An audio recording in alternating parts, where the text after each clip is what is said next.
Hey guys, welcome back to another episode of Uncorked here on YouTube. I'm Emily.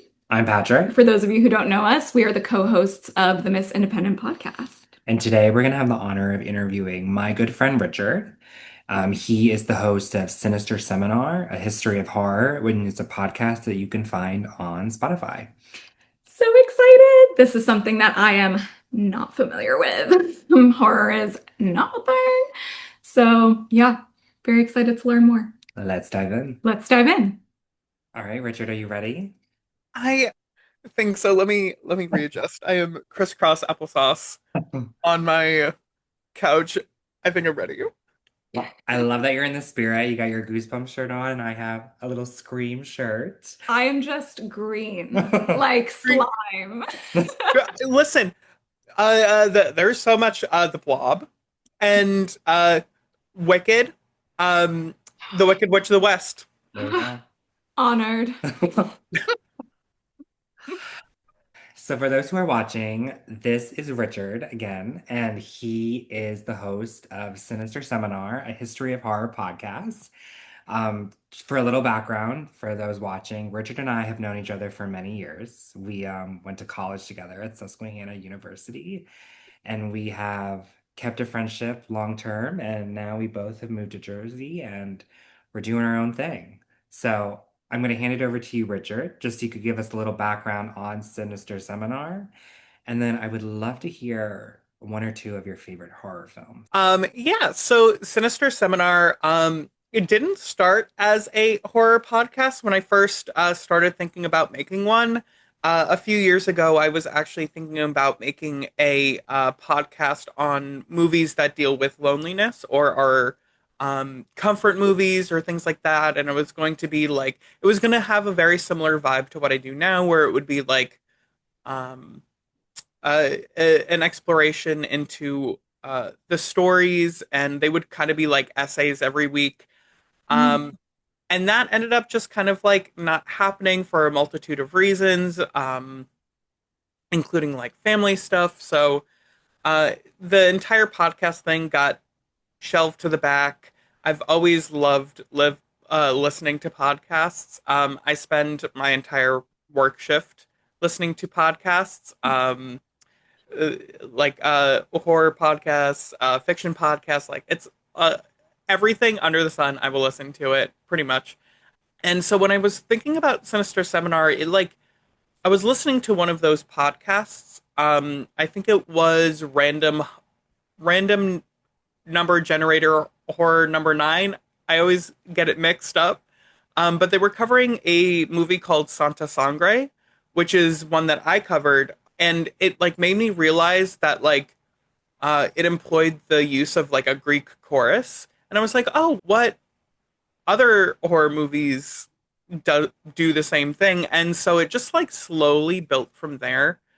Um, and I was like, wow, it's like really interesting how these ancient stories have these building blocks to horror, and so then it like, and then I started building from there, and uh, it just grew into this thing that I do now.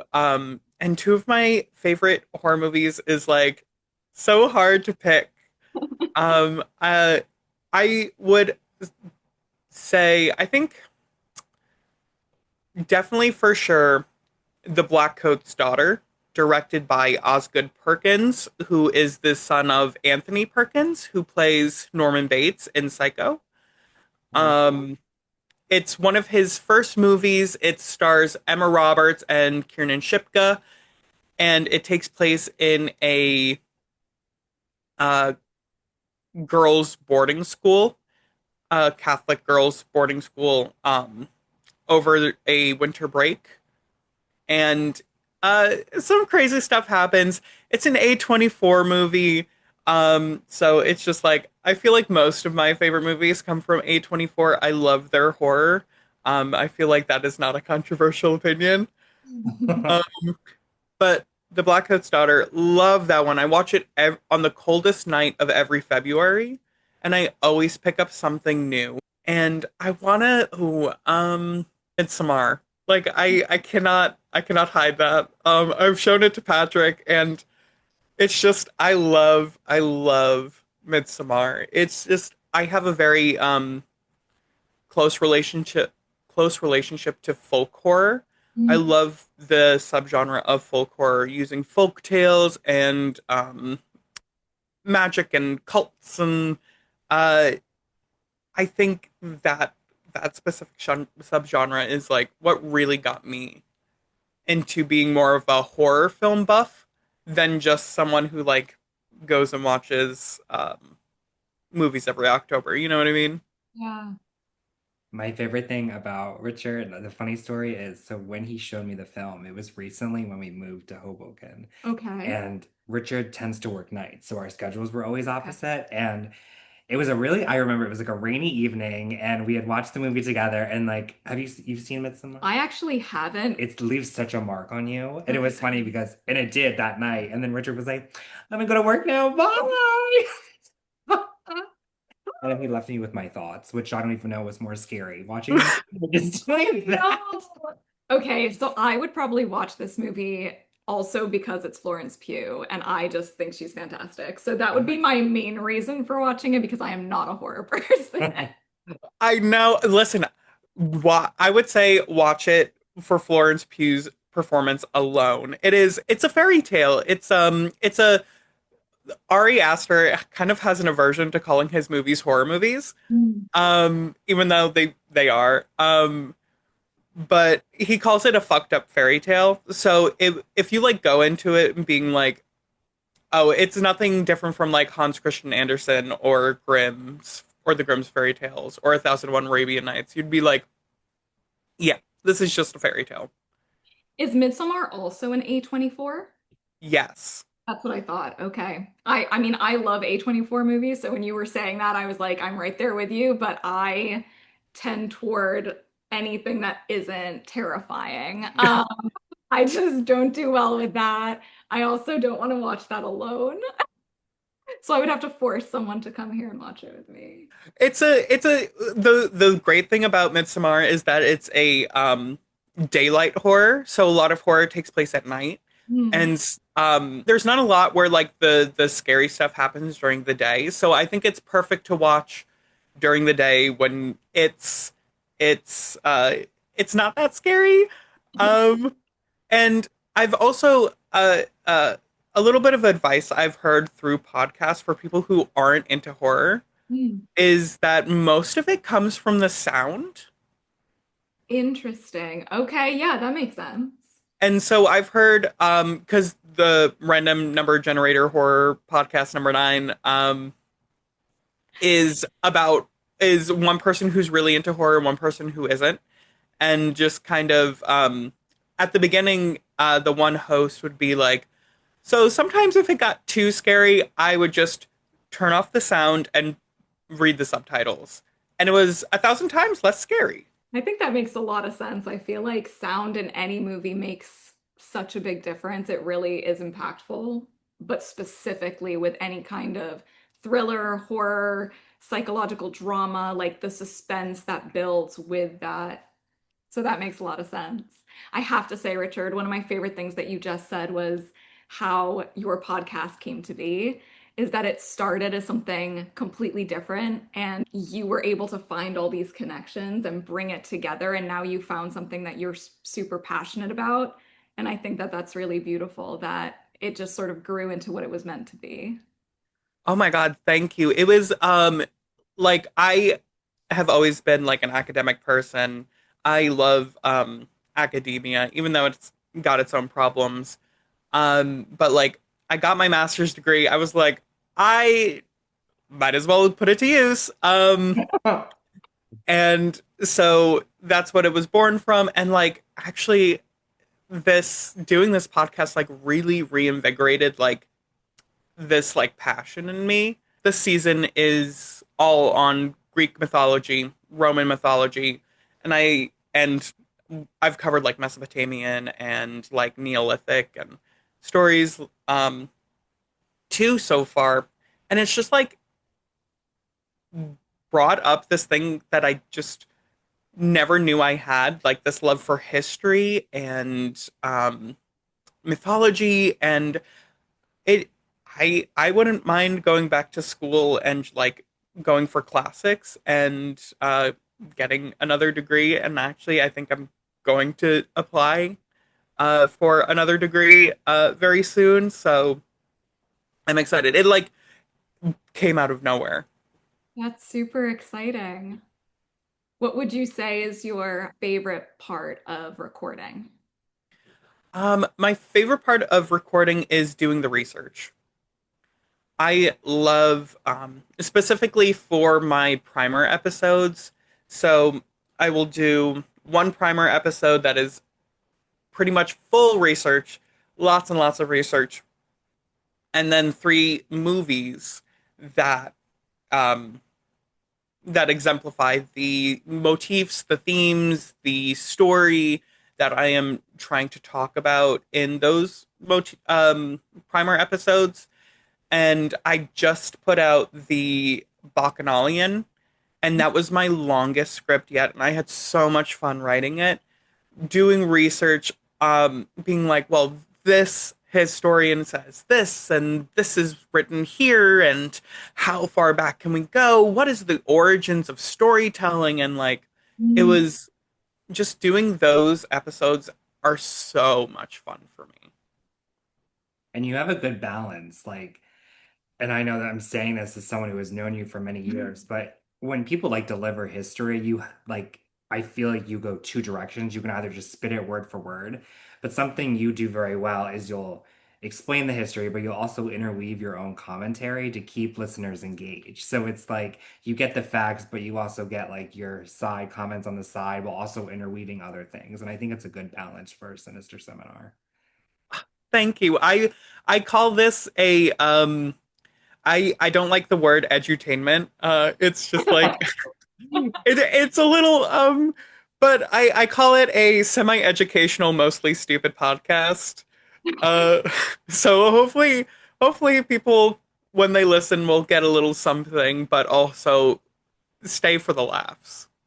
When you do the research and when you're doing this, and you said you enjoy doing this, do you think it's really working as a creative outlet in other parts of your life too? So, knowing you, a little thing for Richard is he's a writer. Mm. Richard is a creative writer. So, do you feel like if you're not writing or doing other creative things, that this is another great outlet for you? Oh yes, in so many different ways. So one I I also work on a magazine for my grad school. Even though I graduated, I stick around. And I work as the managing editor and one of the co-poetry editors, and we get a lot of Greek mythology poems. We get a lot of Greek mythology poems. So I get to like and horror poems. A lot of poems based on horror, based in the traditions, the Gothic traditions, and I get to be like, well, it does it well. It doesn't do it well. And my team kind of turns to me de facto and goes, "Is this accurate? Does this? What do you think about this?" So there's that, and I'm all like Patrick said, I'm also a writer, and I have this year I've kind of been getting back into like actually writing again for a multitude of reasons, mostly because men are kind of suck. Men suck. Dating dating men kind of sucks, and it's these poems are based in the Gothic tradition. I did a lot of research on the Gothic tradition as well as the as well as Greek mythology. I've been doing the entire history. I will be going through all of it, and I've been writing in this tradition and using everything that I've learned from the podcast as well as what does and doesn't work on the magazine, and like really being and I'm like building I'm writing a book. I'm writing a book. Incredible. That's super exciting. Good for you. Thank you. It is going well. I'm kind of between titles. It's I think it's going to be like Gothic Arrival or Gothic Revival, which is a architectural movement. I think sometime in the mid-century to I think it was during the mid-century or the Victorian period that was looking at that Gothic buttresses of the Middle Ages and all of that. It wasn't the Gothic, the high Gothic philosophies. It was more about the architecture.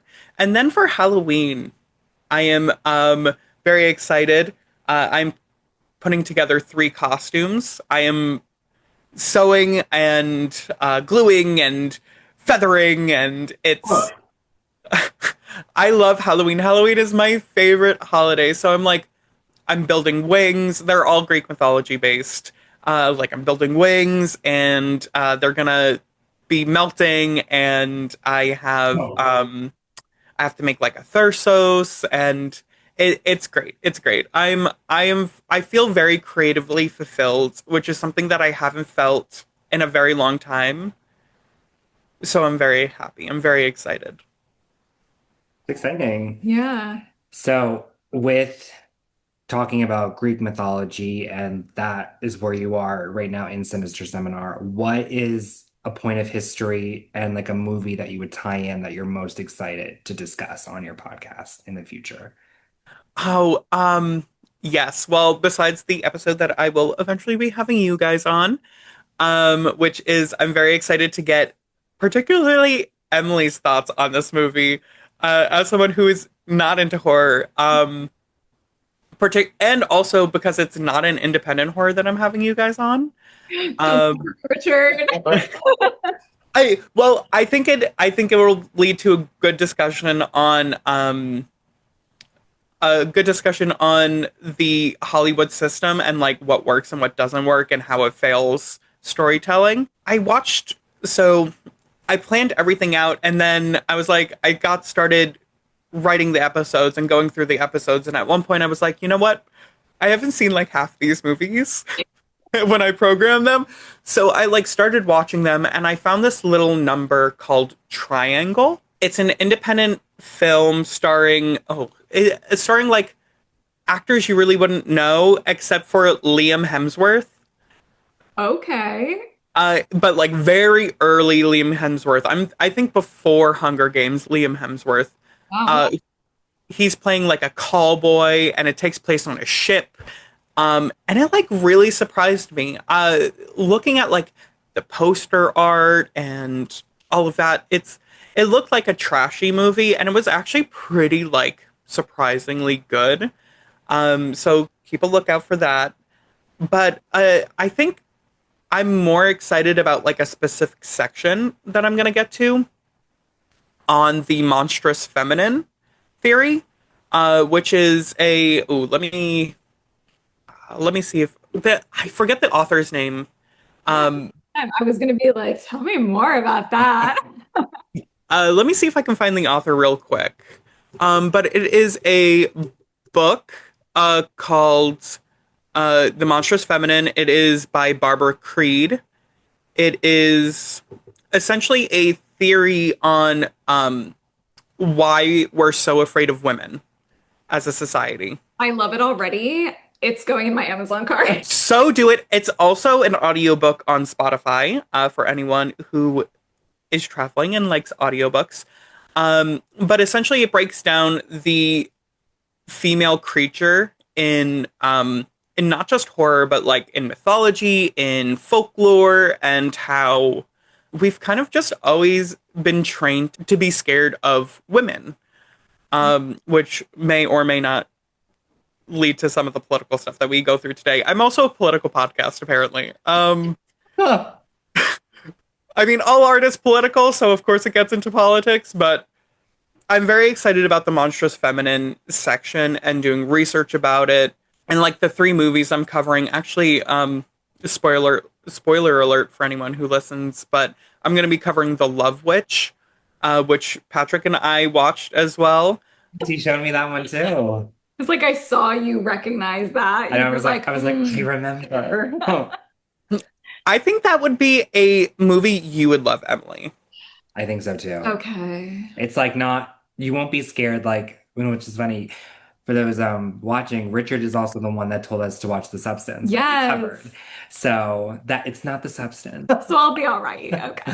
It's a lot calmer. It is done in the style of those vibrant 70s horror. It uses the same film stock and it uses the same like color grading. Even though it was made a few years ago, it is an independent horror. Actually, I did the math. Half the movies I've covered this season are independent horror. That makes a lot of sense. A lot of horror films don't have big budgets. And I'm curious as to why that is. I wonder if studios don't want to invest in horror movies, if that's where the disconnect happens. Yeah, they're really not. A lot of the times horror movies are a step in the door for directors. Hmm. So like Steven Spielberg got his step into the door by doing horror. Ari Aster, Nia DaCosta, Jordan Peele, like, you know, they all did horror or do horror. The budget is so low because it's so horror is all about the unseen. And when studios do horror, it's all about it's what you can see. Because they have the budget, because they have the ability to do these big special effects extravaganzas, it takes the story and puts it to the side quite often for a summer blockbuster or something that they can get their return on. Because horror has always been a profitable medium since like the 20s, like from the birth of film, horror has had a grip on society and it will always make its money. It will usually always make its money back. Hmm. And so the less money you throw at it, the more creative a horror director has to get, and the more a production company will get back in their return. I'm curious to hear your thoughts on the Blair Witch Project, because that's another one that we covered where they really didn't have a budget at all. And they created this really suspenseful, interesting film, and they spent more of their money in the marketing than the actual film itself. What are your thoughts on that? I'm curious. The Blair Witch Project, it kind of marks this amazing moment in horror history for the low budget horror, uh, specifically for found footage. Prior to the Blair Witch Project, there were a couple of, you know, kind of found footage type movies.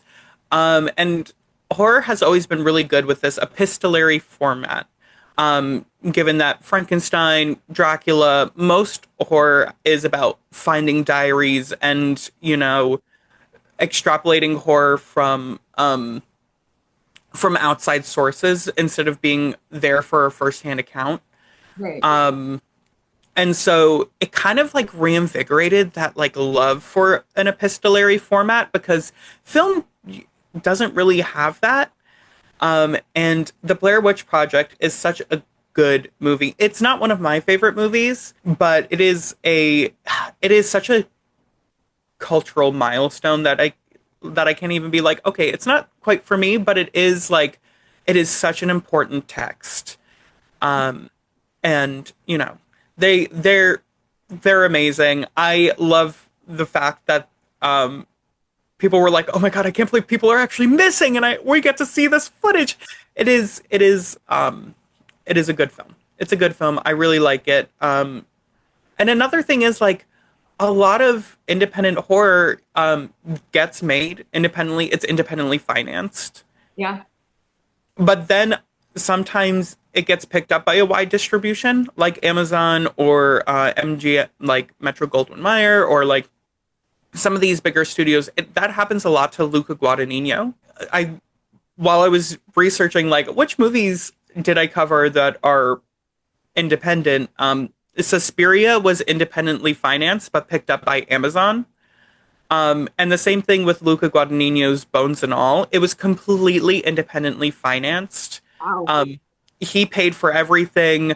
All the actors came on like pro bono. They were like, we do not have to get paid as long as we're working with you, Luca. It's gonna come out anyway. So like after that, like I would highly suggest watching Bones and All too. I think you would like it as well because it's a coming of age road trip story with cannibals.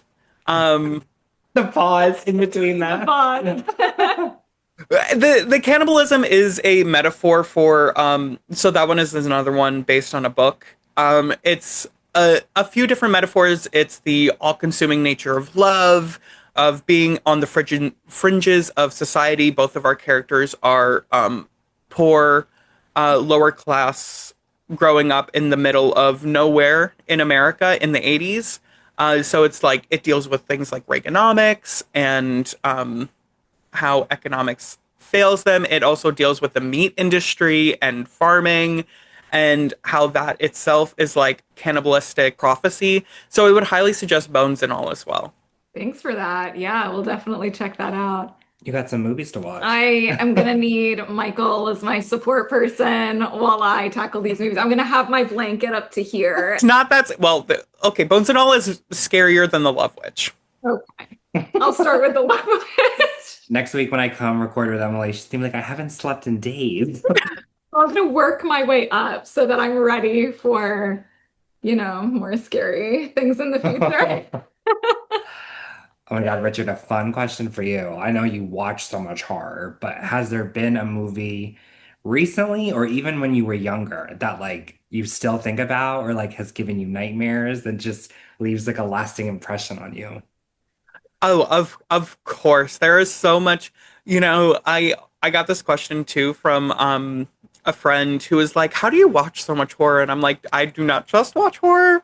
Sometimes like I will watch other things because sometimes it can get to be a little much. It's my primary interest, but like, you know, as a kid, I should not have been watching as much horror as I was. But my mom was a horror buff. She, before I was born, she worked as a scare actor for a haunted house with my dad. They both worked as scare actors. The haunted house is still there on Long Island. So if I think it might be a 24/7 um, haunted house. So do not quote me. But like they would show me scary things that I was interested in, and actually, what gave me nightmares as a child was Scary Movie, the parody Stop. of Scream. I watching that movie, I was like, "Oh, it's so fun, it's so funny." But then I was like laying in bed without a nightlight. I was laying in bed and I was like, "Ghost Face is under my desk, and he's going to kill me." Um, so that as a kid, like scarred me. Goosebumps. I love a lot of the Goosebumps episodes still sit with me, like the Haunted Mask. I think that still holds up as a scary, like, and an emotional. I think, honestly, quote me, but I think the Haunted Mask is why we have elevated horror now. Because it just deals with such human topics. And when we moved to the city, I remember distinctly being like, Patrick, I watched a movie that I makes me feel dirty and I don't want to exist as a person anymore. It's called Martyrs. It is a French movie. And don't watch the American remake. But the French kind of they do horror. Their subgenre of horror that they like to do is called New French Extremity, and it is extreme. It is extreme. I do not suggest that you watch New French. I don't think you would like it. I don't. I don't like it. There is only one New French Extremity I like, and it's Raw. Um, um, Julia Ducournau's debut feature, and which is also a cannibal story. Um, Cannibals. I got a lot of cannibal stories here today, guys. I love cannibals. I love cannibalism as a metaphor. Though sometimes horror can kind of horror likes to do a little horror can be either really liberal or really conservative, and so sometimes it will be like, oh, those backwoods hillbillies, they are cannibals. Stay away, stay in the cities, stay away from country people. And it's like, and it movies like Deliverance did a lot of harm for rural areas, which is also a horror movie, kind of. I really thought you were going to say did a lot of damage for cannibals. And I was like, okay, I don't know what to do with that. It did. You know what? For us, cannibals, no. Oh my God. But yeah, I have a Google Doc of horror movies that I will never watch again. Uh, I This. need to know what's on that list. so there is Martyrs, the new French extremity. There is Audition, which is a J horror um from the 90s. It's like about 90% of the movie is not a horror movie, and then the final 10% is awful.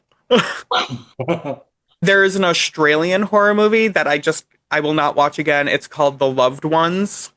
Um it's like Australian teenage Texas Chainsaw Massacre. Oh, I've heard of this. Oh, Patrick, I think you should watch it. Please inspire me you'll never again. watch it again, but you should. I will not watch it again, but you should watch it, especially because you studied abroad in Australia. Um, and then there's also a American movie that I will not watch. I think it's called. It's a Christmas movie. It's called like I think it's Better Watch Out, and it's about a kid and his babysitter, and it's like a home invasion horror, like The Strangers. And it is not it's spoiler alert, it's not a home invasion horror movie, and it makes me hate children, and there is a very specific scene that is will stick in my mind forever. Yeah. Wow. Wait, let me ask you, do you have something that you saw when you were a kid? This question is always so fun because it's You know, like I feel like sometimes if you went back to it, it wouldn't be as scary. But like when you watch it when you were younger, it was like the most horrific thing ever. I can't really think of anything specific. I think I loved Harry Potter growing up, as you know, and I never liked spiders. So any of the scenes with the spiders, I did not enjoy. I also really, I don't know what this was about, but I really loved the movie, The Black Cauldron, the anime movie. Yes, yes. And there's like this scary character that comes up from like the cauldron and all that at the end. That freaked me out. Didn't like that, but I loved the movie, so I would watch it and then I would just do this throughout the rest and be like, I hate this movie. I hate this movie, but I keep watching it. So I don't know what the there was like a give and take with that movie. I don't know. It's like an adrenaline rush. Like I think Is that it? like that's one of the reasons, yeah, honestly, that's one of the reasons I love horror, especially seeing them in the movie. My anxiety is through the roof, but it's like such a rush. Like, and you leave and you're just like, oh, where should we go for dinner? Um, Honestly, a lot of the horror movies of our or the animated not horror movies of our youth are terrifying. Yes. Terrifying. Like the Rats of Nim, Miss Frisbee and the Rats of Oh, Nim.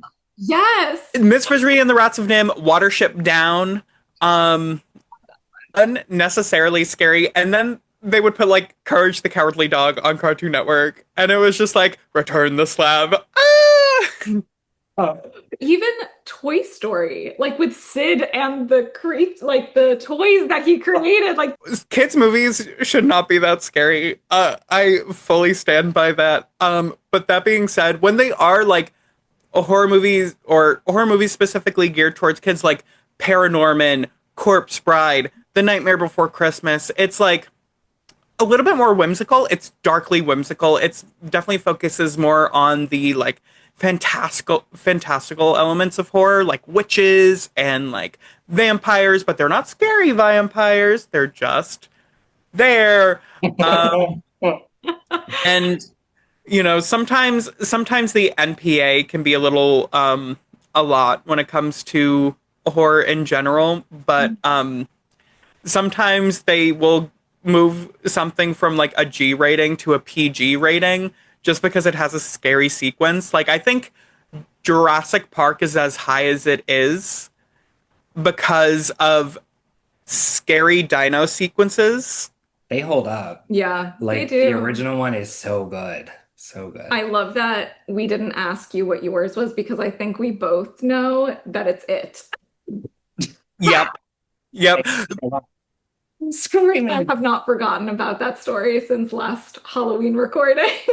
Yeah, but it's like not the newer one, it's the old The old school one. one. Oh my God, that was horrifying. Curry is scary. He is an icon. He did Mhm. such a good job. I've not watched it since. I'm sure it'll be fine now, but I think I that's a movie refuse. night for the three of us.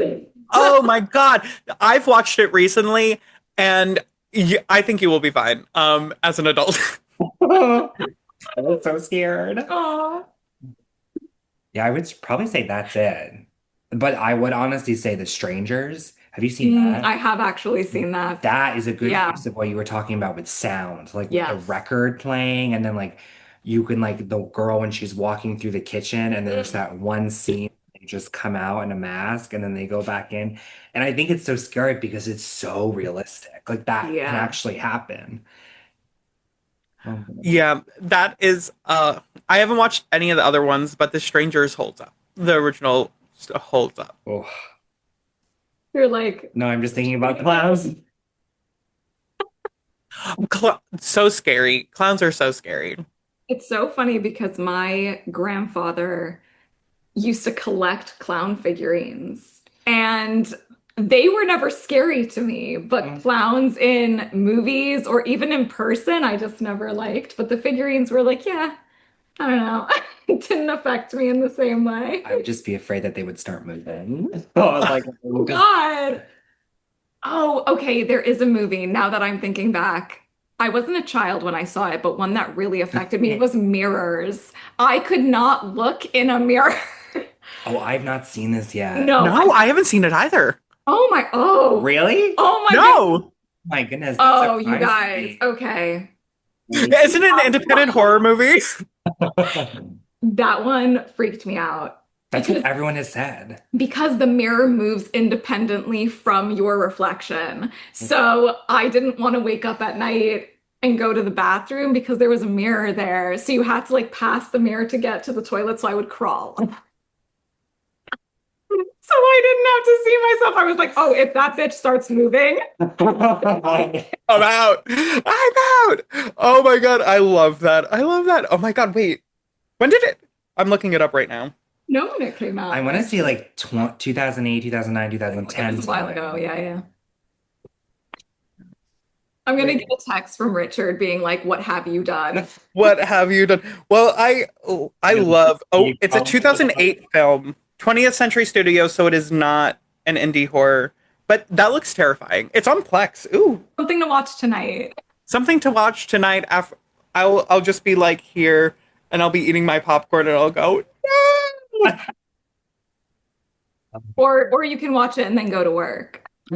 Oh, I don't have to work tonight, so I'm like so excited. I just get to sleep. I also love sleep, so I understand.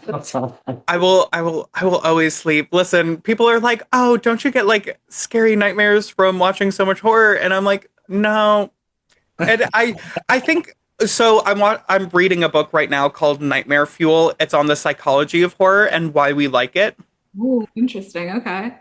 And the entire like first chapter was like why it like comforts us and like what specific brain functions it really it affects and like it kind of goes through like why do we find this scary, why do we find that scary, and it's all about like this cathartic release of things that like we don't get to feel on a normal day, or maybe we do feel on a normal day, like anxiety and fear that we just can't put towards the exterior world. Mm. And we watch it so that way it's this nice, safe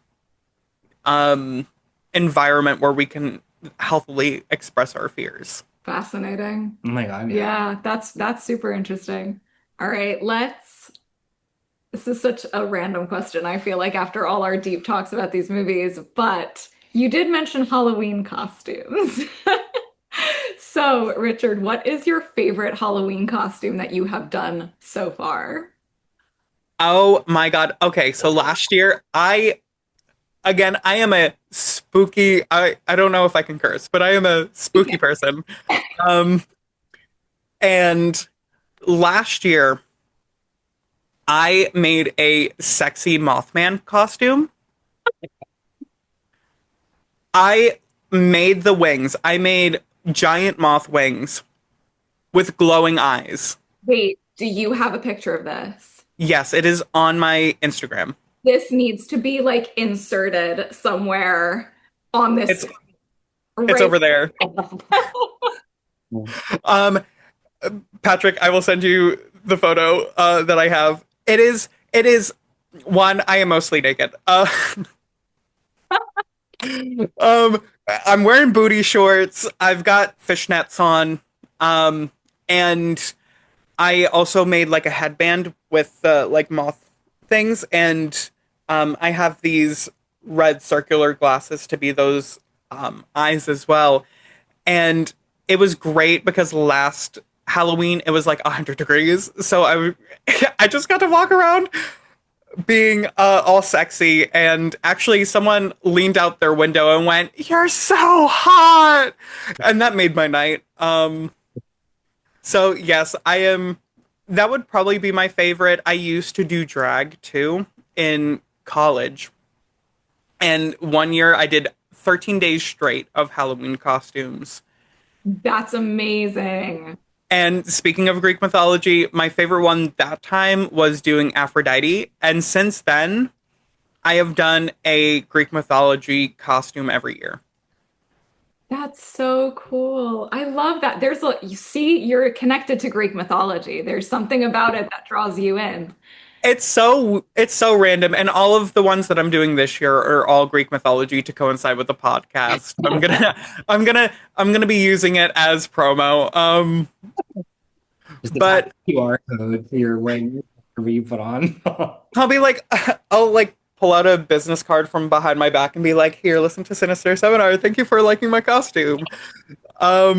So yeah, I'm gonna do Icarus, um, which will be exciting. I'm going to do Dionysus, which is exciting. I have pretty much everything besides I need to make a Thyrsos. And then I'm gonna. So we originally were going to cover Dave made a maze, which Dave really did make a maze. You need to watch it. If you did not watch it, go and watch Dave made a maze. Um, it is not. It is like a horror movie without the horror. It is so fun. But Patrick, I was like joking with Patrick, and I was like, "And what happens when I show up on camera dressed like a minotaur?" And I'm gonna do a minotaur for Halloween too. These are all great costumes. I'm so excited to see them. You're gonna have to take photos, videos. I don't care how I get the footage and see it. I will. I will. I will be posting it. I'll be sending it. I'll be like out and about. And I am going to try my best to do historically accurate clothing too. Or at least the best that I can. So I want to do historically accurate Minoan clothing for the Minotaur. And I did a ton of research on like their clothing methods and like how they made it. And it's going to be fun. If you want a picture of what the Minotaur is gonna kind of look like, look up Prince of the Lilies, Minoan art. Ooh, okay. We'll have to do that. Maybe we'll insert another picture here. Right there. It's a reconstruction of because we don't have a lot of the Minoan art, so we have bits and pieces of it, and someone recreated it as like this is what it could look like, and it is just this dandy man with a feather in his cap and wearing no clothing but a loincloth. If you've seen like Egyptian hieroglyphs Mhm. of specifically like the loincloths, and I forget, I think it's a kefte, but I'm not sure. Um Basically the exterior, what they would wear.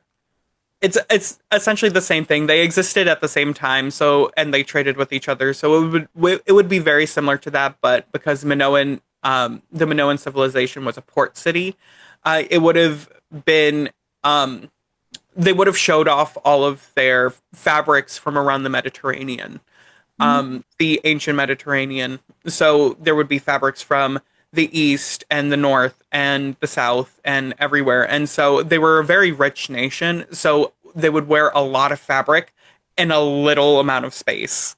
I'm very excited. I'm very excited to see this costume. Do you have a costume that Yes, please tell me both of your costumes if you've thought about it. your favorites that you've done? So I have to be honest, I do not have the creative eye with costumes as Richard does. I will just like go and buy my costumes.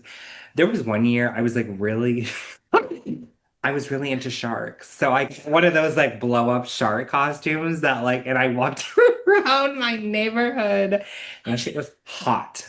Like it was so warm in that costume and I'm just there like I felt like the shark on Katy Perry's tour. And every time they open the door, they would be like, you're welcome.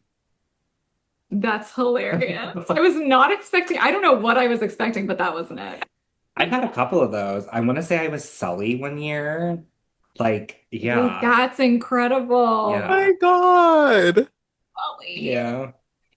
What about you? I'm trying to think. I would say mine is probably I did this a few years ago. I did the new Cruella de Vil, so the Emma Stone, and that was so fun. Like getting the wig, doing like Yeah. leather, the black, like the makeup was so fun to create. That was a fun one. And then when I was when I was a lot younger and Twilight came out, oh no, it's not at all what you're expecting. I did Jane. Do you know that character? She's the The like Volturi. the Fanning sisters? Yeah, Elle Fanning. I did her costume one year. Slay. Slay. Yeah, those are the ones that come to mind. Oh, I love it. I love it. I realized that I had a book near me. And I don't know if you'd be able to see it holding it up to camera, but I did take a costume design class and so in undergrad, and so I have some costume design. Wait, those are really Oh good. my God, I love. And so this would be like a makeup map, and then I have like little post-its on like what I would need to use. And yeah.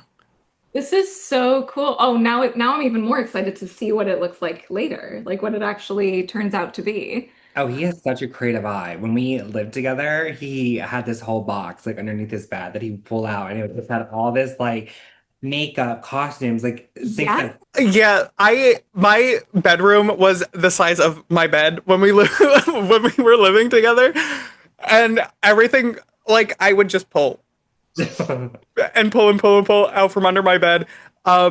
Yeah, I know, Emily, you are an actor. I had a theater minor, and I'm sure you can relate to all of the like extraneous classes. I also feel like all actors, like if you are in school and you are taking any kind of theater or acting class of some kind, you have to find things in your Oh, wardrobe because you just don't have the money to go out and spend on all this new, like new costumes, new clothing, new makeup. So you have like I feel like a stash of random clothing and random pieces of different props that you just keep because you're like, I never know when I'm gonna need this again. And you have to get creative. Exactly. I still have a lot of my Ben Nye stage makeup. I don't have the foundation that quite literally is my foundation shade. I need to order more Ben Nye olive.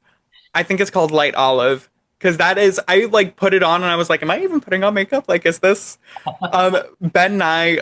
I still have all of my Ben Nye. It's amazing. Patrick's like, yeah, no. yeah, it's Sure. fascinating. I love. But Emily, have you ever been in a like kind of spooky production, especially as an actor? I would love to know if you've ever done something that was like maybe a little scarier, maybe a little spookier, and have a story about that. I want to say two, yeah, I think two different short films.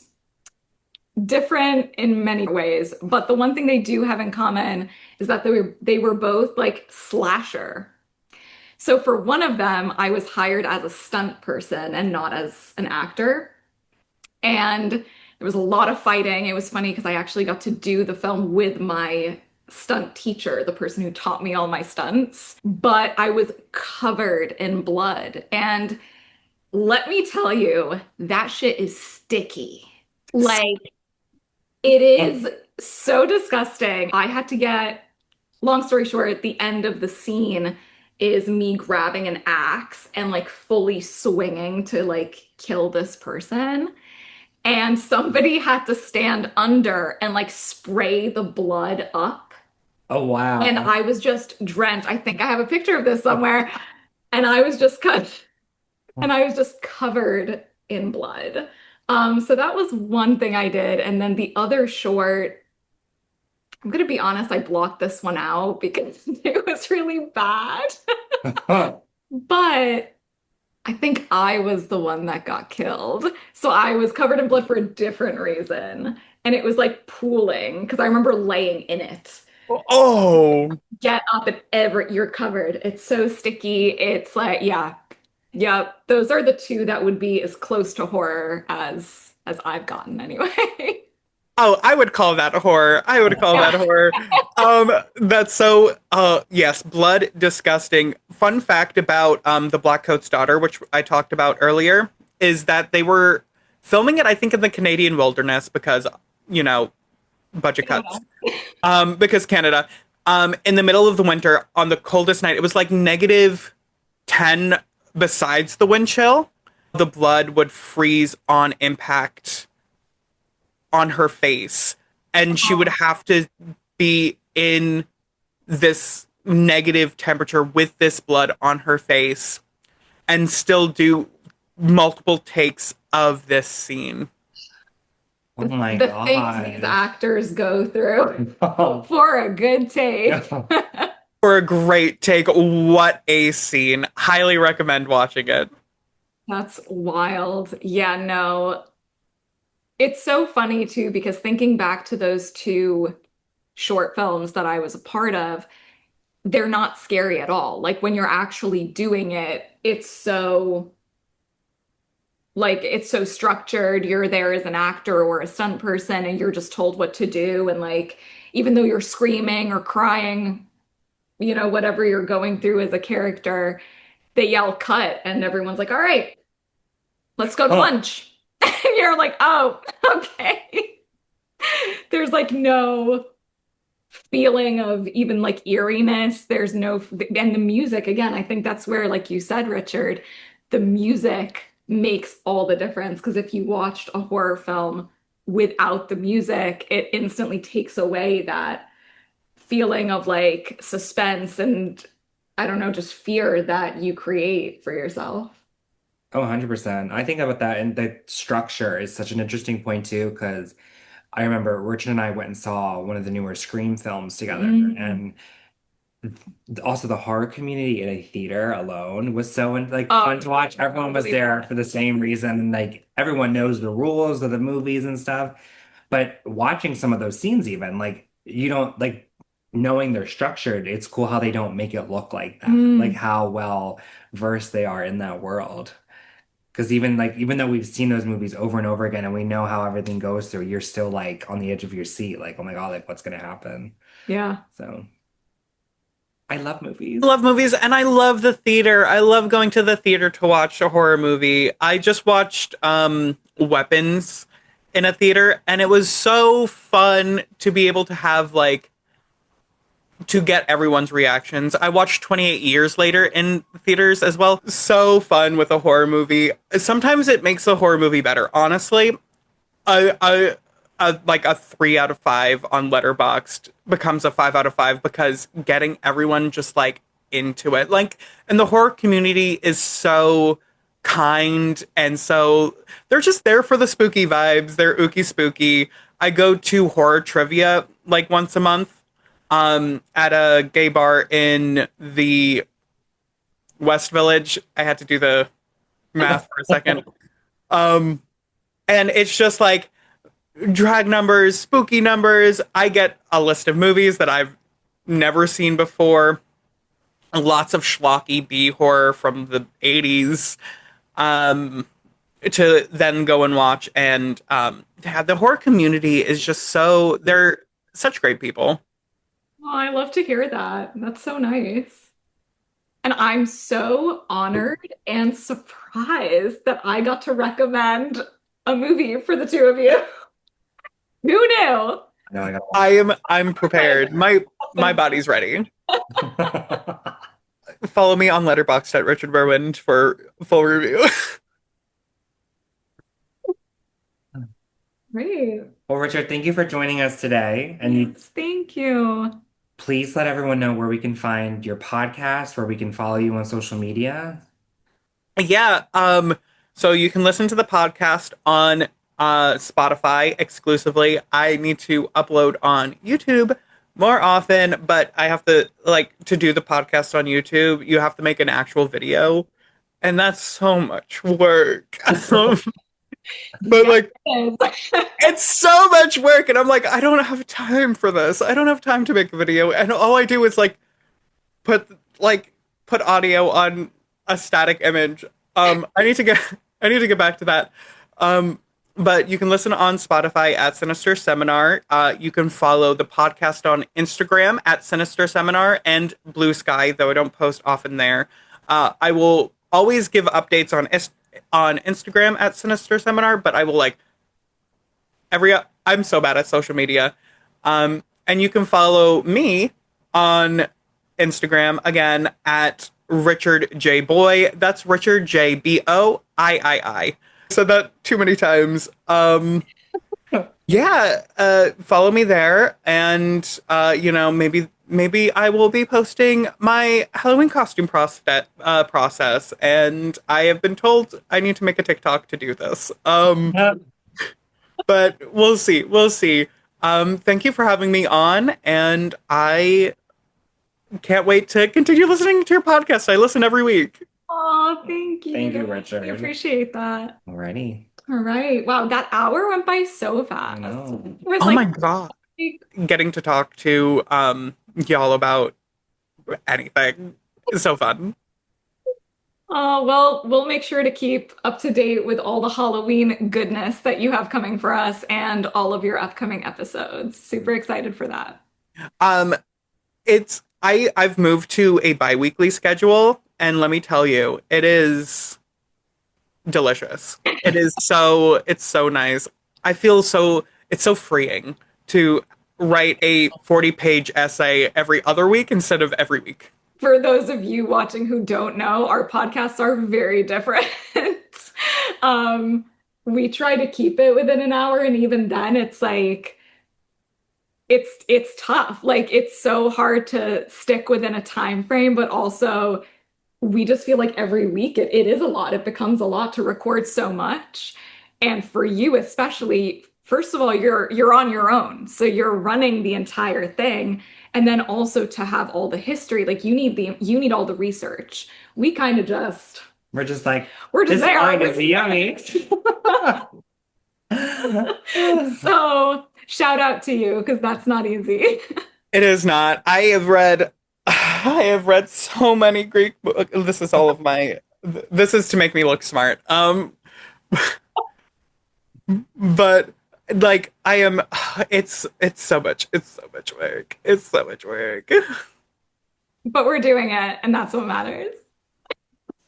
And if it takes longer, it takes longer. Oh well. And sometimes, the editing, especially audio editing, I'm sure you both relate. Sometimes it just takes forever because you're like, oh, I have to cut out all of this stupidness. And it just you can spend half an hour on 30 seconds of audio. Yep, that sounds about right. Yeah, it's a journey for sure. It's a journey. All right, Richard. Thank you so Okay. much again. Yes, thank you. Okay. All right, guys. Thank you so much for tuning in and listening. This was so much fun. I really enjoyed that. Give our video a thumbs up. Go follow our podcast. We'll have all of the links listed in this upcoming screen. Yeah, subscribe and see who our next interview chat will be with. Yeah, and we'll see you again soon. See you again soon. Bye. Bye.